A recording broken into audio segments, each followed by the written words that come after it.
హైడ్రా అనేది Mallareddy, Palla Rajeshwara Reddy, KTR farm house వైపు వెళ్ళే అవకాశం ఉందా? ఇప్పటి వరకు హైడ్రా పరిధి 200 చదరపు కిలోమీటర్ల 2000 చదరపు కిలోమీటర్ల పరిధిలో ఉంది, ఔటర్ రింగ్ రోడ్ లోపల.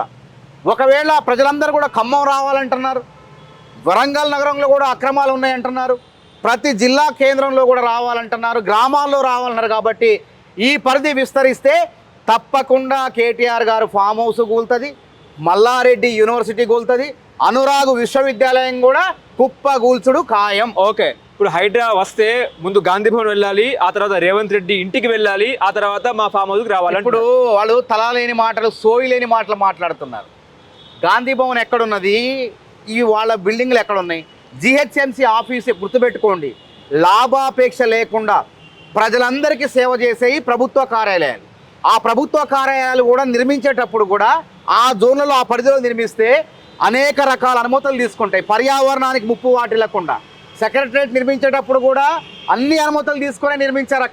అక్కడ ఉన్నటువంటి జిహెచ్ఎంసీ కార్యాలయం కూడా అనుమతులు తీసుకొని నిర్మిస్తారు. అక్కడ ఏ లాభాపేక్ష లేదు, ప్రభుత్వం ప్రజల కోసం పనిచేయాలి కాబట్టి అన్ని అనుమతులు. ఇక్కడ వరదలకు కానీ పర్యావరణం కానీ ముప్పు లేదని అనుమతులు తీసుకుంటారా, కడ్డలు కట్టారు. కానీ మరి కేటీఆర్ అట్ట కట్టిండా? 111 పరిధిలో వద్దు అని అంటే కట్టిండు. కాలువలు నాళాలను మూసివేసి అనురాగ్ యూనివర్సిటీని నిర్మించిండు.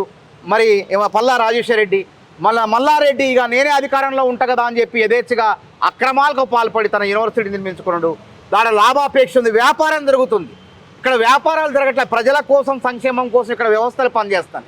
కాబట్టి ఇక్కడ ఎవరు తప్పుపట్టరు. దీన్ని ప్రైవేటు వ్యక్తులు నాళాలను, చెరువులను ఆక్రమించి రియల్ ఎస్టేట్ వ్యాపారులుగా భవన నిర్మాణాలు, ఫ్లాట్లు, అపార్ట్మెంట్లు కట్టి అమ్మే వ్యాపారాలు చేస్తేనే తప్పైంది. అదే అక్కినేని నాగార్జున గారు కూడా తన పట్టా ఉన్న 4 ఎకరాలు ఆక్రమించిండు.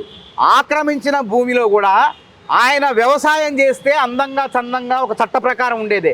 వ్యవసాయం చేయకుండా ఎన్కన్వెన్షన్ అటువంటి ఒక స్థాపించి రోజుకు నెలకి కోట్లాది రూపాయల సంపాదనే మార్గంగా అక్కడ వ్యాపారం జరుగుతుంది. కాబట్టి హైడ్రా చర్యలు తీసుకుంది, స్వాధీనం చేసుకుంది. ఇప్పటి వరకు 43.94 ఎకరాలను, కోట్లాది విలువైనటువంటి ప్రభుత్వ భూమిని హైడ్రా కాపాడింది.